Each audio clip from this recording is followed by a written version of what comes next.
recording over here. Going live. Hold on one moment. There we go. Welcome to the Booze and BJJ podcast, where we discuss things special and special-er.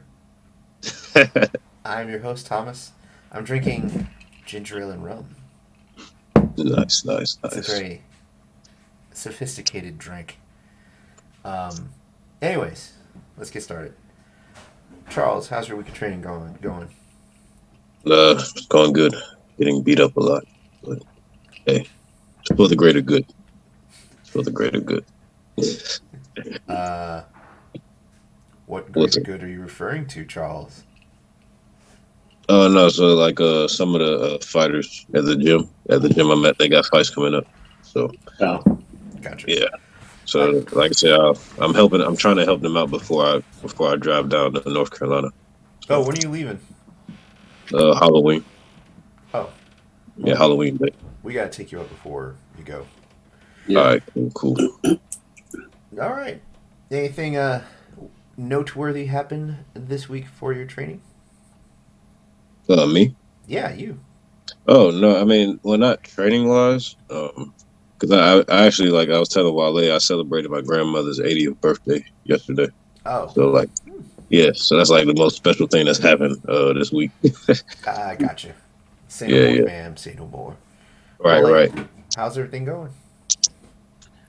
Good. Training's going well. I'm gonna be competing at Copanova in a few weeks, so just trying to get some technique down and train for that. Also doing judo training, so promotion's coming up soon. You're going to Copanova? Yeah. If you do it, I gotta do it. Fine. No, anyways, continue. Yeah. I may run into some of the Chantilly folks. I don't know if anyone's in my age and weight class, but I may run into y'all. What are you weighing in at? They're super heavy, so it's up to, it's like 208 to 222. Yeah, you might run into one of us. Yeah. I mean, get my judo game right. You won't be running into me because you're still heavier than I am now. So. Well, I mean, we're different belts too, so that too. Yeah. So you were talking about something about judo earlier before we started recording? Yeah. So I think I mentioned this before. I started taking judo because I wanted to improve on my stand-up game for BJJ. But I feel like the more I take judo, the more I'm understanding that they're very distinctly different. There's certain things that like in judo that can work for BJJ, but for me, at least the throws that I am kind of exposed to, like the first 8 throws, they don't seem to really. I don't think that they'll really like work very well trying to do it in a BJJ competition. Just because it's like for example, if you basically have to really be on point for certain things. So, for example, if you go for a Seinage, you're exposing your back. If you go for like Ogoshi, you're exposing your back. But stuff like Sasai, where you kind of pull and trip them, or like Hiziguruma, those things can work. But I just find it interesting that I think I came into judo with the wrong mindset. Mm-hmm. And the more I do judo, the more my mindset is changing and understanding that they're very two distinct martial arts. So let me ask you this question. Do you think you could possibly modify those 8 throws to get them to apply more to BJJ? I mean, I probably can, but I think that for me, would take a deeper understanding of the throws and the mechanics of it. So, I maybe when I'm going from green belt to the next belt, I may have the experience and knowledge to start thinking about modifying things. But yeah, I mean, it can work, but I think just like out the box, I think that certain throws, don't work. Not to say that like judo is not worth it or it's not, doesn't work. It does. It's just like you're saying, it takes modifying the throws that wouldn't work as well, or just sticking to the throws that are definitely work. Yeah, because I've been watching highlight reels of judo guys that enter jiu-jitsu tournaments, and if you watch the throws that they pull off, it seems like they modify them slightly, just to get them to be more applicable. Like there's an inside leg trip, for example, where you grab one arm, kind of like you're doing a shoulder throw, and you hold on to it, and then you bring your opponent down. But when you do that, your entire back is exposed. Yeah. So a lot of guys, like this particular, I forget what his name is, but he's from Israel. He modifies it by, instead of grabbing both arms, using both arms to grab one arm, he grabs around the waist, and then when he goes down, like his back isn't in threat. Yeah. So stuff like that. That's a good point. I might start watching some, judokas doing BJJ and see if they do any modifications on the throws. But I mean, I'm enjoying the judo kind of journey, the judo experience for itself. Yeah. Yeah, it's fun. Yeah, I think it's a little hard on the body, but yeah. I think as you go along, I think you'll be able to see what I mean, like with the modifications and stuff. Yeah. Anyways, what do you think, Charles? What about the judo? Yeah.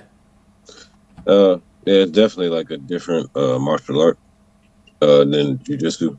And I think from from watching like MMA, you learn quick that you can't use judo by itself. Yeah.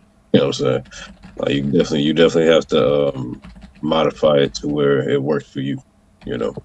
So, and that's like I think that's with any martial art too. So, but for some reason, I feel like in MMA, I think it's like in MMA, like judo has been the least successful. Used by itself. Yeah.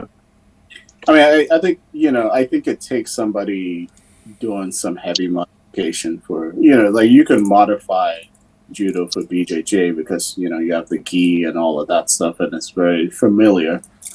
But I think for like MMA, because it's like no gi, then you probably need to do some heavy modifications. I mean, there are some things in, when, for example, in MMA where they have you up against the cage, they're like leg trips and all of that stuff that come from judo. Right. But like just kind of like straight out the bat, you touch gloves, going in for like certain throws it's just not going to work. That is true. Yeah, and keep in mind, Ronda Rousey, I think, had a pretty good MMA run. And her background was, No, she did. Yeah. If you watch her fights, you could see that she did modify things to a degree, especially with grips or lack of grips in this case, to get her throws to work. So yeah. I'm not stepping in the octagon anytime soon. I'm too old for that, man. Dude, there's a guy named Phil Dunlap. He does super fights all the time, and he's in his 50s. Then again, super fights aren't MMA, but never too old. Yeah, man. It's all about how much you want to give yourself to the sport. That determines what you do with it. True. Yeah. So Frankie's not going to join us tonight. He's going to take a chill time tonight. Okay. Which is okay. So what else did I want to tell you guys? Oh, so like I think I was telling you guys earlier, speaking of judo, I realized I can't really do a lot of judo throws anymore. Like Yeah. my knees, even though my knees, Yeah. my knees have been kind of worn out from breakdancing, so that the twisting, like the entries to a lot of judo throws, put too much pressure on my knees. So I've just started doing more like wrestling takedown type stuff. Yeah. And I got Jordan for once with a double leg. So He was probably like, what's happening here? My legs. yeah, he was. I can't move them. So I think it was Thursday. He hit me with a really nasty foot sweep. Like I literally didn't see it coming. My foot was up in the air and I was on my back and I just started giggling. And then when we got up and reset, I pulled him forward and shot for his legs. I got him in a single leg first, and I reached over and grabbed his other one, turned it into a double leg, and just drove right into him and got him. Nice. He then proceeded to throw me 2 more times afterwards.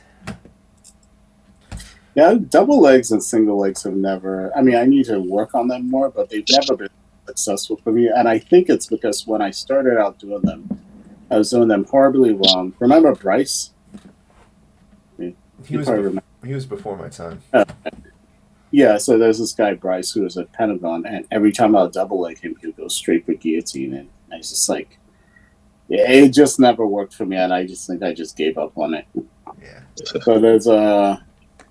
So the instructor at Beta, he was showing me this leg pick that he does, that ankle pick he does. Mm-hmm. It comes in, not like regular stance, opposite stance. Mm-hmm. And then he does like a grab for the lapel, switches his stance, and then pulls down and does the leg pick. It's pretty interesting. So I'm working on that to try and get that going. So I actually almost taught ankle picks on Friday in my no-gi class. I actually really like them. I figured out a very sneaky way to pull them off in a bit of a higher rate, but I haven't really pointed that out to anyone yet because I want to keep that secret as long as possible. Share the secrets. You need every edge you can get. Never teach the Wu-Tang. No, but speaking of which, in my Friday no-gi class, there is a brown belt who's a World Masters champion and also a champion Mongolian wrestler. 15 pounds heavier than me. Nice guy. It could destroy me at any time he wanted to. So he shows up for my no-gi class. And I'm like, this is awkward. He outranks me.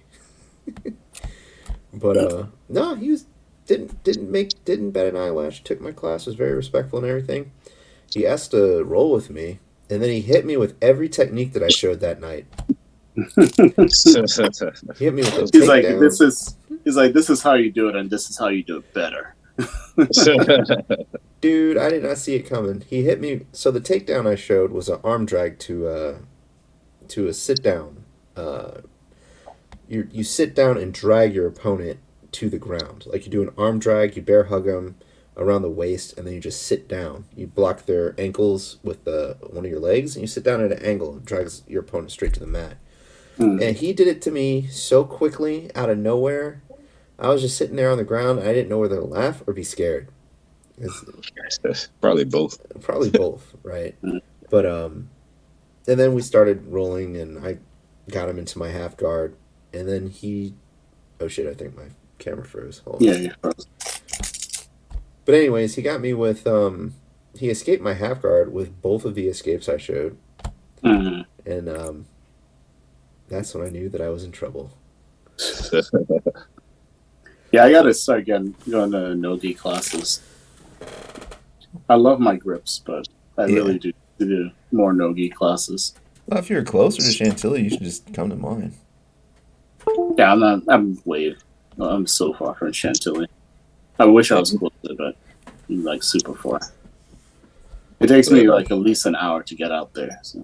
But I'm gonna come up there every like once a month at least. Good. Hold on a second. I'm on the Maryland side, so it's about like an hour away. There I am. What's interesting, so I went to my son's classmate had a birthday party, and the mom of the kid who was having the birthday party, Yeah. she had like in her like Instagram or like her email or something like that. My wife was like saying she had like I forget her Instagram tag, but it was something BJJ, and then she also had like hashtag Isaac July. Mm-hmm. And so, I found out like she trained with Isaac. So she trained with Isaac when he was in DC when he was training folks in DC, and then she also trained a bit in what do you call it? Pentagon.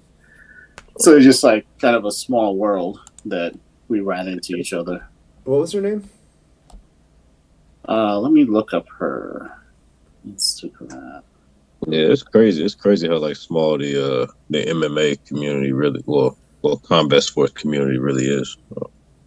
Super fun. Not a lot of people do martial arts at all. Mm-mm. Yeah. It's kind of crazy. It's really crazy. Well, I mean, Keenan Cornelius mentions Sugi in one of his tutorial videos. Mm-hmm. I mean, how Yeah, it's a small world, man. That's a very small world. Those are two people I did not know or expect of cross paths at all. Diana Kinova. Hold on a second. Yeah, she was at I think she was at Pentagon for a little bit. But yeah, she started training under Isaac. So, yeah, I think she took pictures. We took pictures so she could send to Isaac. Like, hey, met someone you know. Look who I Yes, it's such a small world. It's pretty cool. That is right. Yeah, I'll look it up later. But anyways, so we're gonna start the video review. I was about to ask. I was looking at your camera. I was like, "You looking for the video?" A little bit. I'm really I'm irritated. I can't find the one that I actually want to review tonight. It'd be like that. Like nothing goes 100% to plan ever. That should be so annoying. My God. All right, but that's how life goes. Yeah. All right. So real quick, this first video, I think the guy, the BJJ practitioner, actually practices in this area. So let's not say anything too harsh. Shit, I don't give a fuck. Just go, excuse me. I'm sorry. We on Twitch. You're totally gonna get me booted off of Twitch. Damn.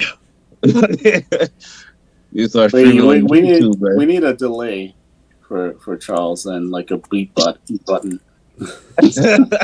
I'll just be like spamming that button every time he speaks.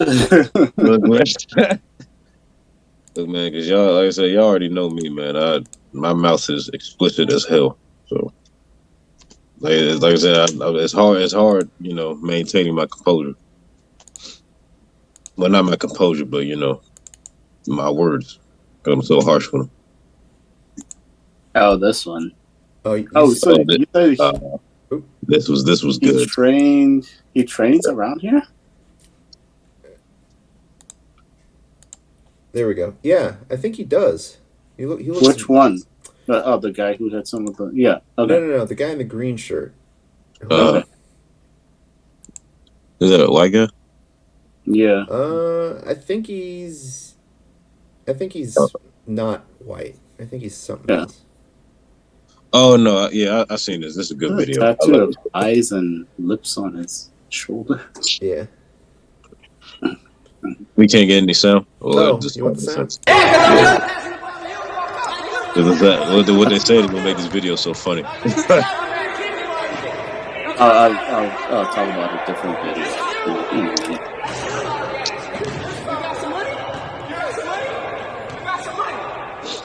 They're both kind of talking trash up to this point.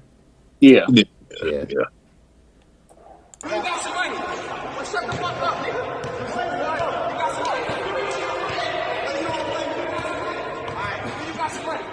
Looks like he's trying to walk away. Yeah. The So guy is- keeps circling him.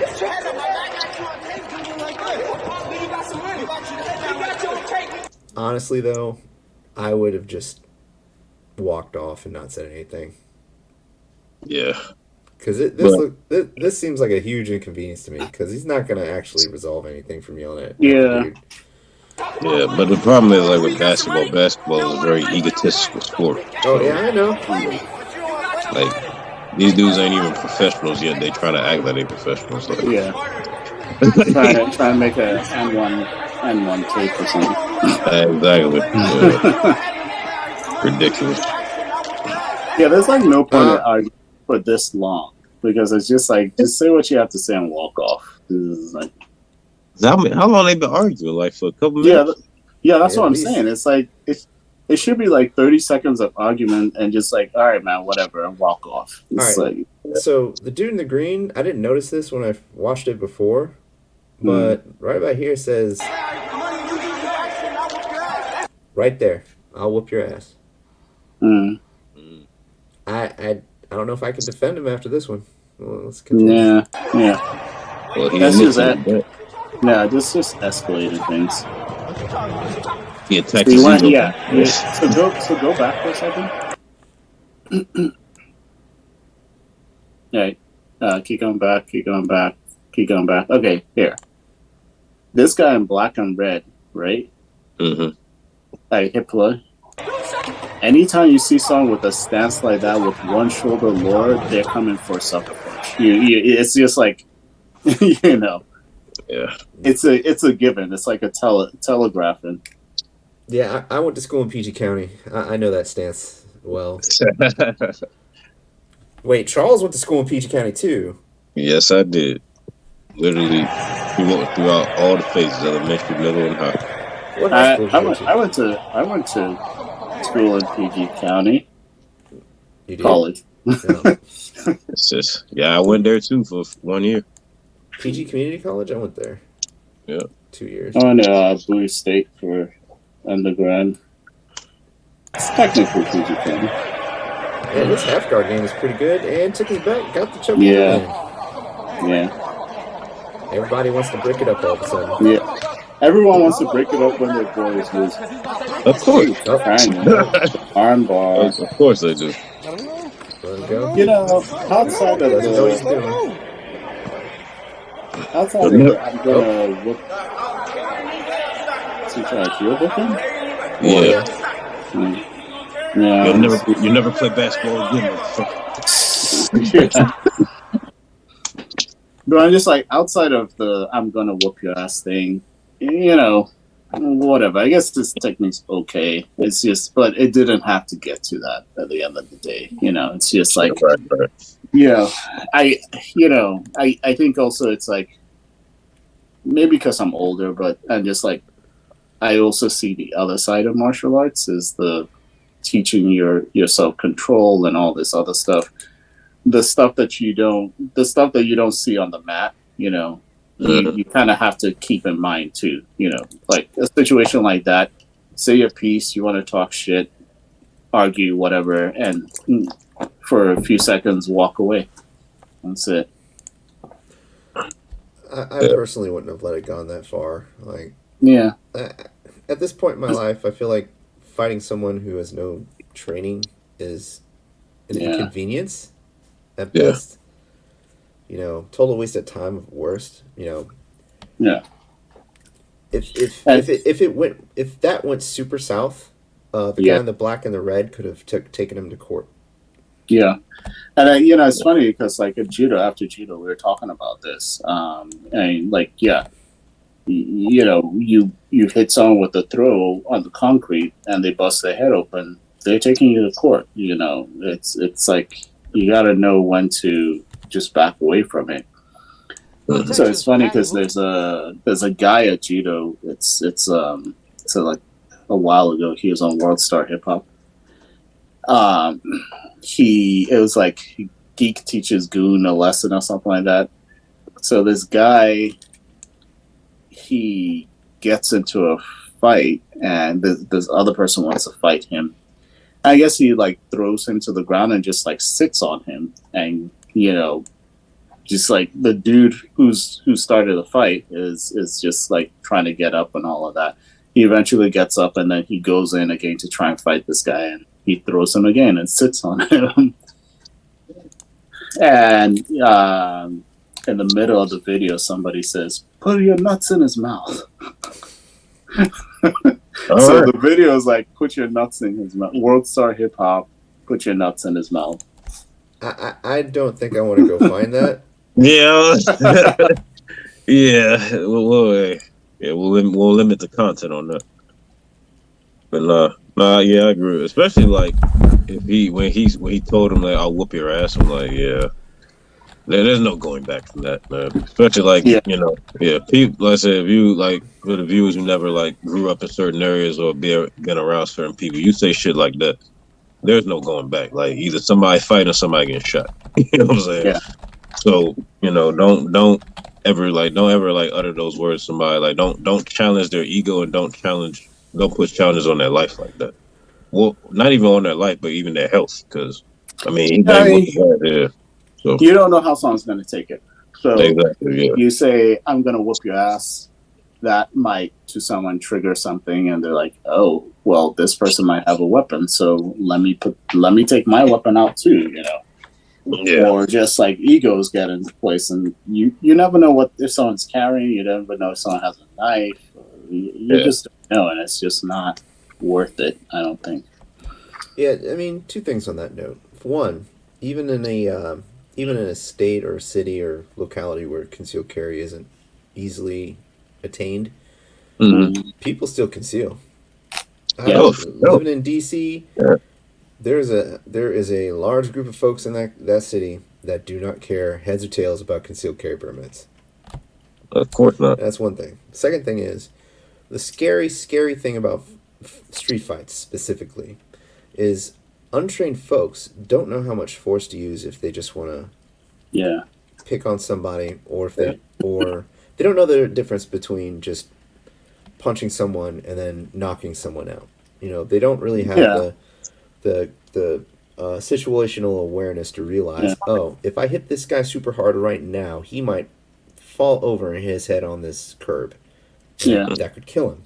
They don't know any of that stuff. Yeah. So that's why I'm personally not so hot about getting into an encounter with someone random outside of a gym. There's too many factors at play that could go against me. Yeah. There's a guy at Beta. He said that someone stole his scooter, like just these kids in DC stole his scooter. And he eventually caught up with them, and he was like, "Hey, that's my scooter." And they just basically kind of pushed it down. So he said he went to get it. As he was getting up, someone came and sucker punched him in the jaw. And it like broke his jaw and like broke several bones and stuff like that.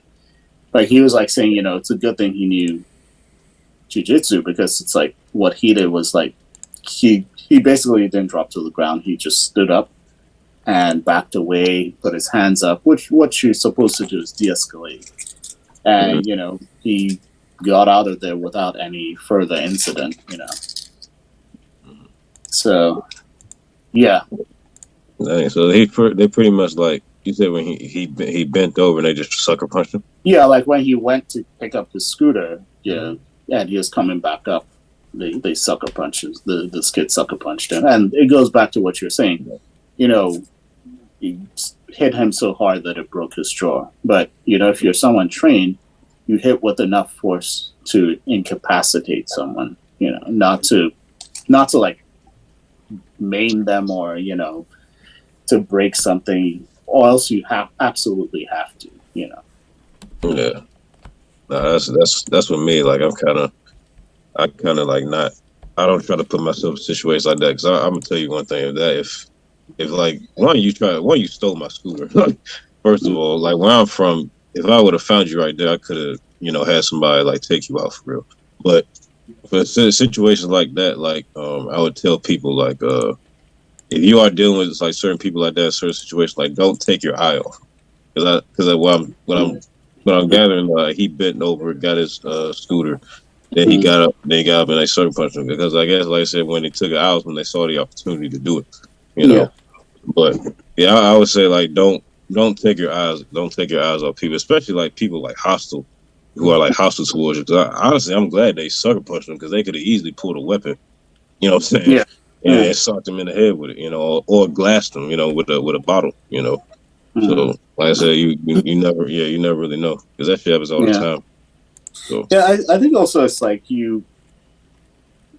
I think also it's just kind of like sometimes you're not really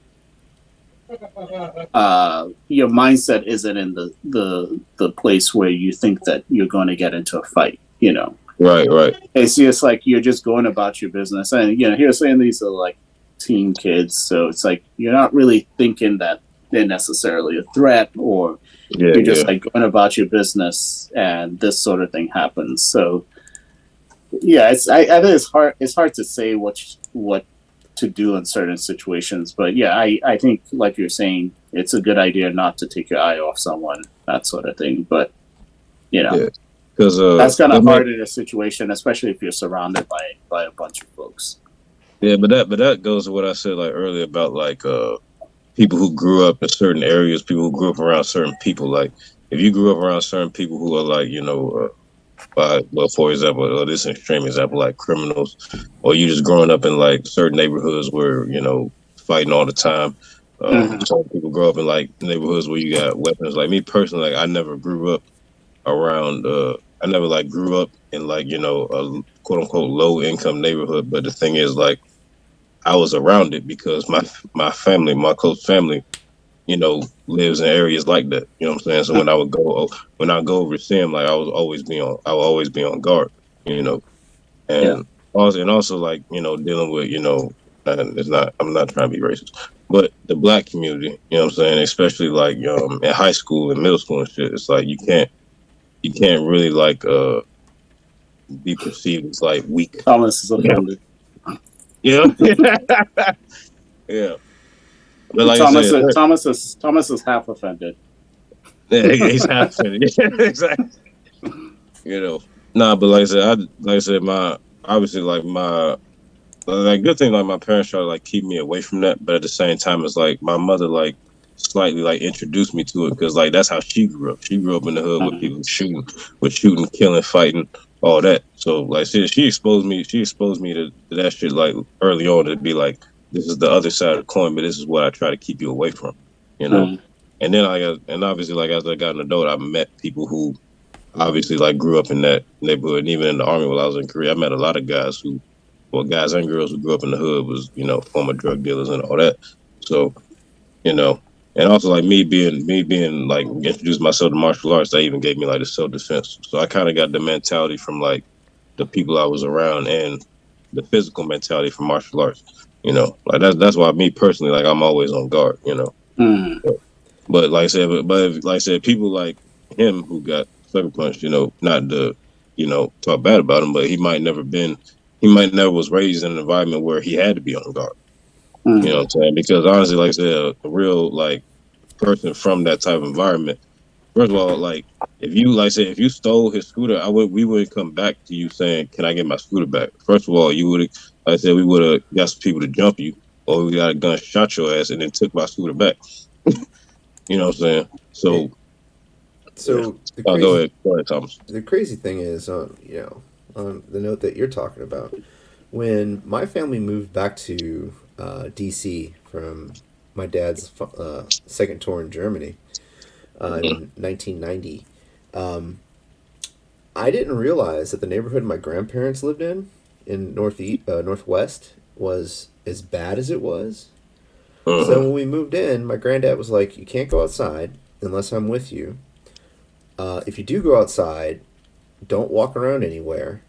And if you need to go someplace, go during the day and have me or your grandmother drive you."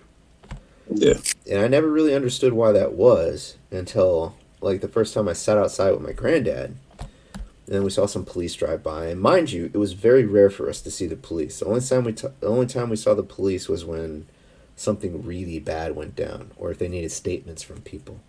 So I think this was probably like a week or two later after we came back, sitting out front with my granddad after he had this talk with us. Please come by. Hey, somebody broke in all the cars over here on your street. Do you know who did it? And granddad looked at me and then went to the police officer, spoke to him, and said, "Yeah, no idea. It's kind of strange because our cars didn't get broken into." Police officer was like, "That's really weird." He was like, "Huh, okay." He's like, "Your car's the 2 Tauruses over there?" "Yeah, go ahead. Go check again. They're not broken into." He walks over, comes back. He's like, "You're right. Huh. May have gotten lucky." Takes a statement, walks off. Granddad turns to me. He goes, "Me and your grandmother practically raised everybody in this neighborhood, so they leave us alone." Mm. And I was like, "Wait a second. So the reason why your cars aren't broken into?" He's like, "Yeah, it's probably..." They know them. Yeah. Yeah, they know us.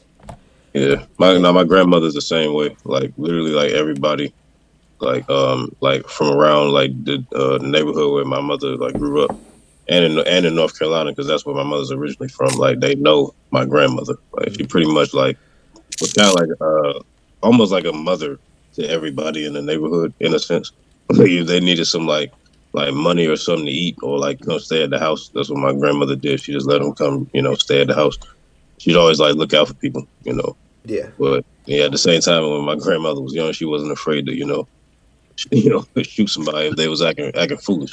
You know what I'm saying? So, Yeah. hey, But, circling back to the video, though, like, the dude in the black and red baseball tee, yeah, I'm pretty sure, thinking about it, he was picking that fight with that other guy because he was a little bit thicker than him. Had that been a dude who was, like, equally as swole, yeah. I don't know if it would have went down like that. You mean, well, wait, who was picking a fight? You think the guy in black and red was picking a fight with the guy in green? Or No, the other way? Rather, I think he went to sucker punch him because he thought since he was the guy in the green was smaller framed, that he could take him. Yeah. I thought the guy in black and red was smaller. His shoulders and arms looked thicker to me. I think actually that he probably went to sucker punch him because the guy looks white, and Yeah. I think that's what played a. He probably thought there was like some the stereotype. The stereotype like, oh, this white guy can't fight me. He doesn't know how to fight. Yeah. That could play a factor. I didn't even think about that. That is a mistake. Oh, yeah. Big one. That is a huge mistake. You know what I'm saying? And see, that goes back to training too. It's like, training jiu-jitsu, that there are people who are smaller than you that can whoop your ass. There are people who are bigger than you that can whoop your ass. There are people who, like we're talking about competitions. The guy with one leg can whoop your ass. It's just like you can't make that mistake thinking that someone's weak or someone doesn't know how to fight. Yeah, that's one thing I think gets learned really quickly with jiu-jitsu. You learn never to underestimate anybody. Yeah. And also, if you stick with it, because, there are those folks who come in thinking they're just going to steamroll everyone, and they get their ass handed to them, and they never come back. I kid you not, I cannot tell you how many times that happened in Pentagon. Yeah. I remember I know. one dude specifically. We were there. Oh, yeah. sure. I know. I've seen that come in, and, it's always the same kind of type of person, Yeah. There's this one dude. He's kind of a pretty boy, had an athletic build. He got like this really fancy gi. He was all about it. He was there for probably about a week and a half. And like on a Wednesday class, he rolled with Yana. Yana steamrolled him. Dude got up, looked angry, turned red. After the class, never saw him again. I'm gonna sell my shoyo roll on eBay. All right. Yeah, but oh god. Yeah, dude was a little annoying though. Like he was trying to tell me how to do stuff, and I was like, "Who are you again?" I'm the good-looking athletic guy that just got to the gym. Okay. Yeah, when people do that, I just let them do it, and then when it comes time to roll, I'm like, "Hey, you want to roll?" The worst. I remember I was at Pentagon, and there was like one day I was sparring. So it was Saturday sparring. Like this new dude like just came and started like wilding on people. So he went with me, and then he tried. He threw like a wild ass left hook. I was like, all right. So I blocked it, got him against the wall, right straight, right down the pipe, and dropped it, like pretty much wobbled his ass. And after that, I just started going off on him, and then the round ended. I was like, I was being nice to him because when he wobbled, like his head was like the side of his head was like right there that I could have just kneed him in the head, but obviously that would have been bad, right? Yeah. So I'm like, this motherfucker deserved it though. But I was like, I gotta hold back. But that's where Wale was saying about the restraint, because we are trained, so we know what's up, So, speaking of which, at Chantilly, one of the teenagers was talking a little bit too much trash. He was like, "Oh, you can't triangle choke me. You're kind of old." Da da da da da. Right? Wow. And quite, to his defense, I kind of do the same thing back periodically. We'll just go like back and forth, just trash talking each other. We'll throw in some Naruto references, some Dragon Ball Z references. It's all in good fun, right? Right. So I tried to triangle choke him this one particular time, and his neck is so thin, his neck and shoulders are thin enough where it's super difficult for me to triangle choke him. So I switched it to an armbar and rolled him over and sat on his chest and finished the armbar from the top. What I didn't realize was that his parents were in a car parked across the street from the front entrance and saw the whole thing. And his dad had just came in from the airport and hadn't seen him in a month. So I was like, oh man. I was like, this is awkward. Hey. I know your son. He's a good kid. Yeah. Hey, great kid, man. Yeah, great kid. Great trash talk. Don't murder me. So we do some groundwork at Judo, and some folks don't know I do jiu-jitsu. And there's one guy who, he does the groundwork stuff. So I was, doing randori with him, rolling with him.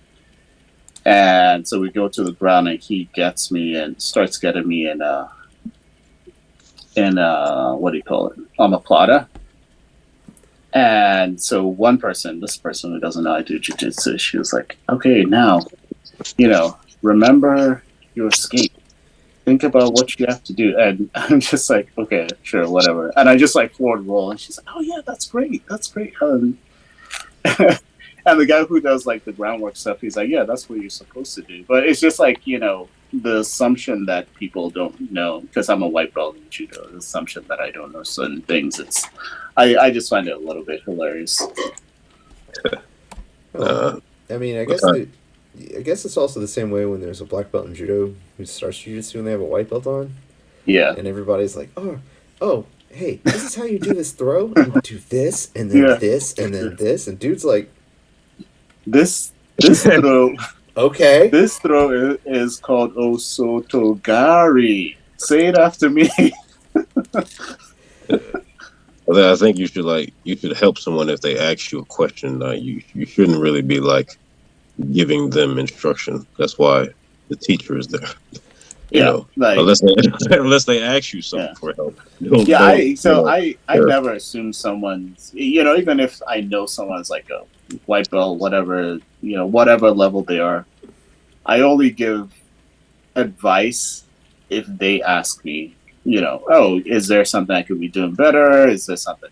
Or if I see something that's just like horribly wrong and you're going to eventually injure yourself, I will let you know. But I would make sure that I know what level they are, first of all, to phrase it, but I always put it from my perspective. I say, if I were to do this, or like if I were doing this, this is what I would do. See if it works for you, because it may not work for them, But yeah, I mean, if it's anyone who's a higher belt than me, I'll give advice to a purple belt, but brown belt, black belt, I just keep my mouth shut. Yeah, I think it's probably best to do that. They'd be like, yeah, okay, yeah, I'll do that. Then you roll with them and like tap you out in like 5 seconds. Yeah. Like, oh, so who knows more? Is this what you wanted me to do? Am I doing it right now? Right, exactly. Exactly. Yeah, Well, I think I told you. I don't know if I told the story after we started recording, but at the no gi class that I teach on Fridays, um, masters brown belt, like ultra heavy, I think super heavy, champ came to my class, and I was like, oh, this is awkward. Yeah. Oh yeah, yeah. Yeah. Then he hit me with every technique that I showed. Yeah. It was great. He's learning. I mean, then that's the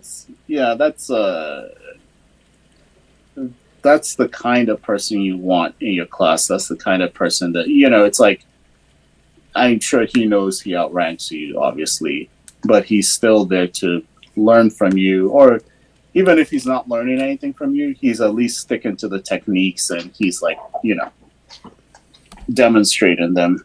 Yeah, and he's just the type of person that just likes to train. So Just like what? Just likes to train. Yeah. I mean, I've been in situations before. I mean, twice I've been in situations where I was the senior purple belt in the room, but I wasn't the one teaching the class. I didn't care. Yeah. And I think it was the same thing with him. Just goes to work out, learn some stuff, get the blood flowing, roll a little bit. It's a good time by all. I could see how that would upset folks though, but I think after a certain point, it's not a big deal to most people, as they progress in their training.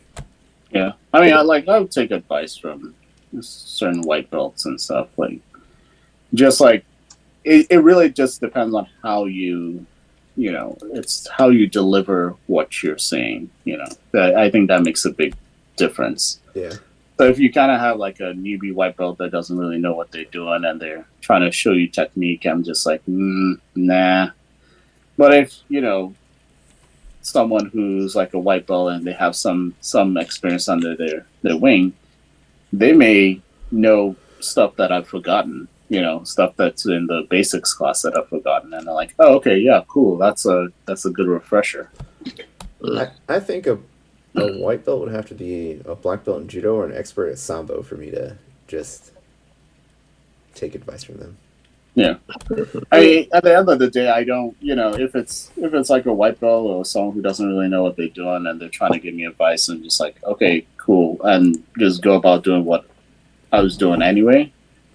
I'm not like confronting them like, oh, you shouldn't be saying this stuff, you shouldn't be doing this, and that.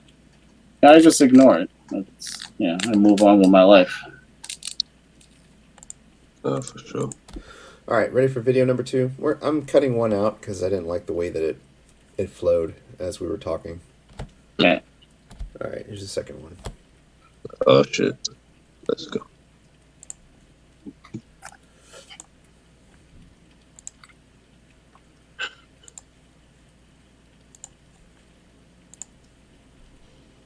Disclaimer, I haven't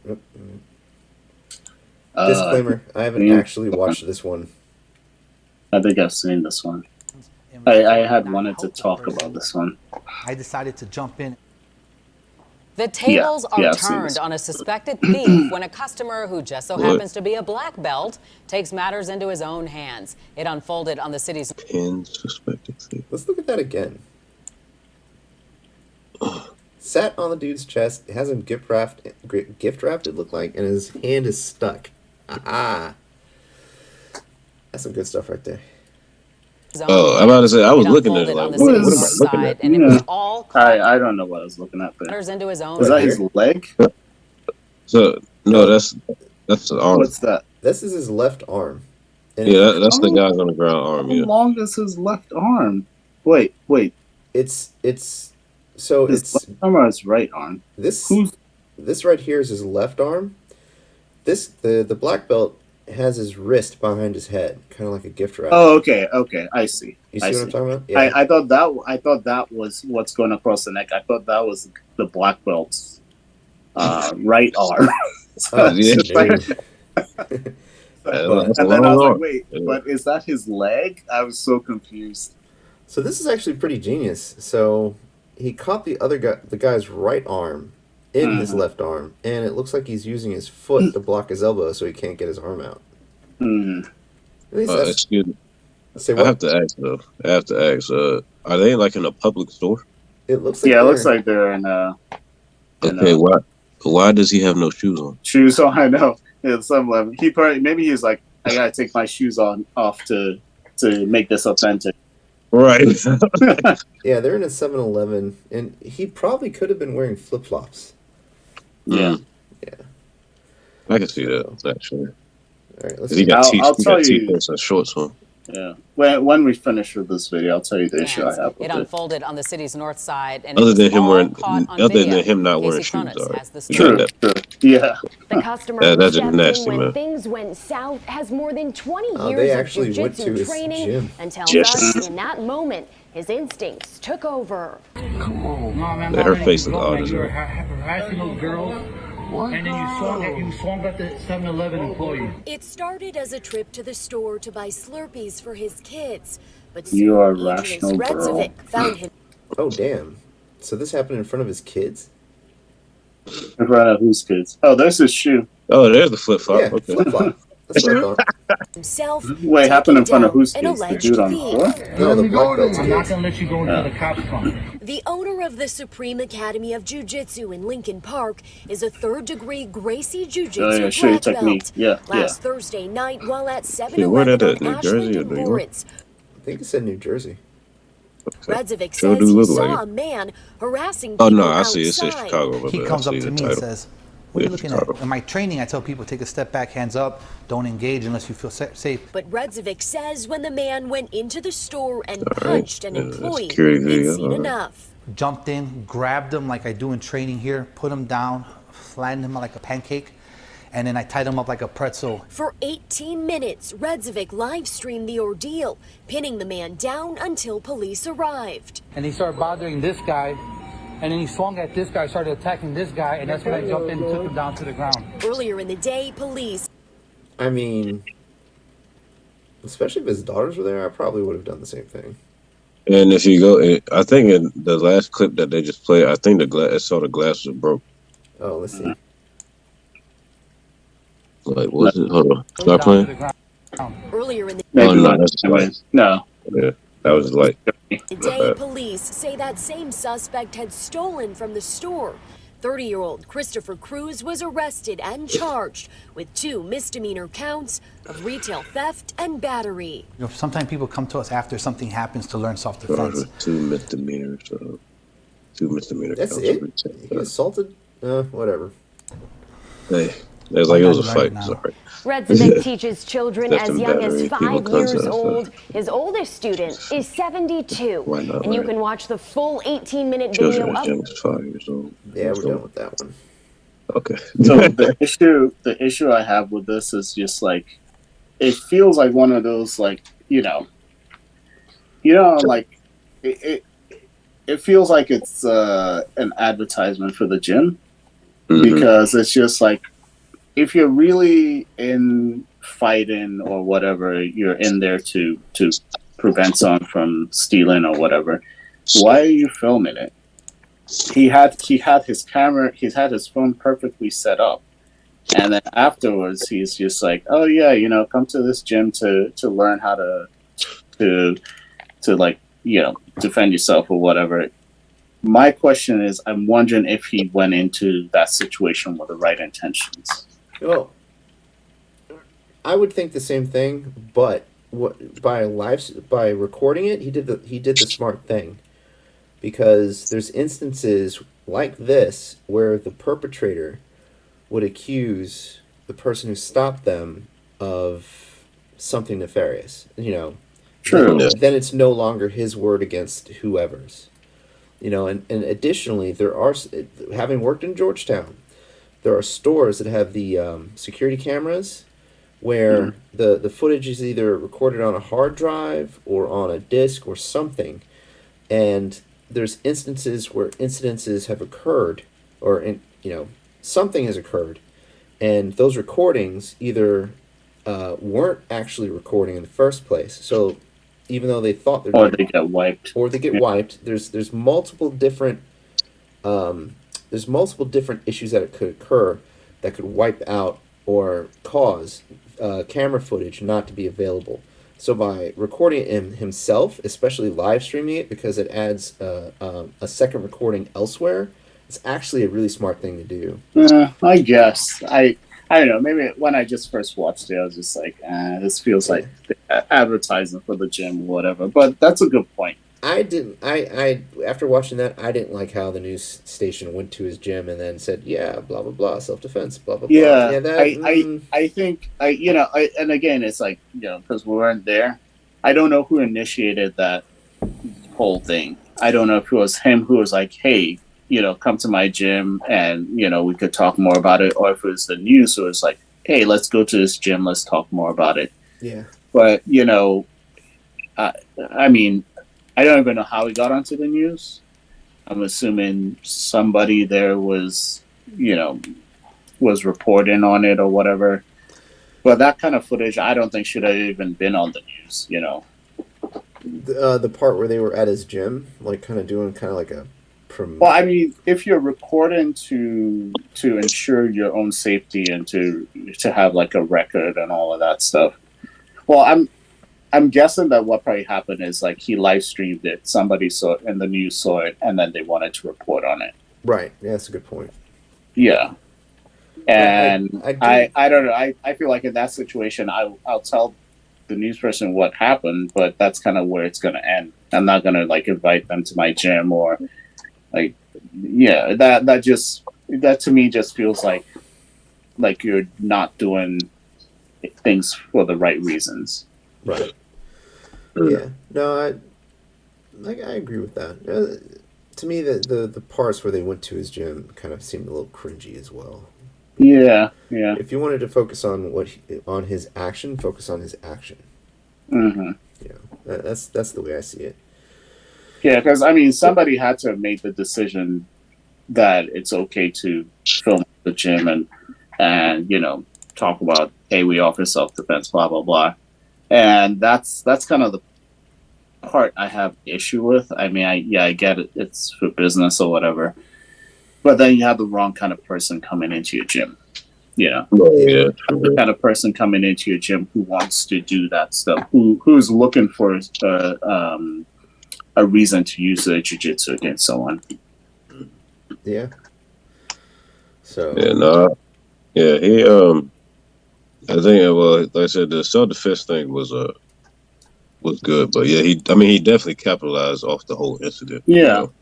But yeah, I mean, like I said, that was his move as a businessman. I mean, he's gonna get his gym out there to the public, get more students, that's him. Because I mean, at the end of the day, like I say, a businessman, you gotta make money. Yeah. So that's his business. That's his prerogative to do that. I just think that you're doing it that way, introducing certain people to jiu-jitsu through that avenue. It can bring the wrong type of person to your gym because they're gonna go to the gym, want to learn what they saw in the video, maybe stay there for a few weeks, and then go and try the little that they know out in the streets and get their ass stomped. Yeah. That is facts. Happens a lot. It does. It happens a lot. Yeah, and I'm kicking myself in the face. Well, just kicking myself in the face. I'm kicking myself in the butt because I really wanted to go over that video where the guy was in a fight. He knows jiu-jitsu, and then somebody come over and stomped him in the head. So I think there's a really big lesson we all could learn from that.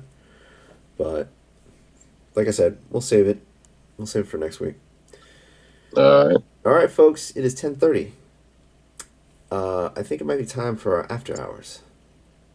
Yeah. Disclaimer alert. Yeah, disclaimer alert for folks listening now.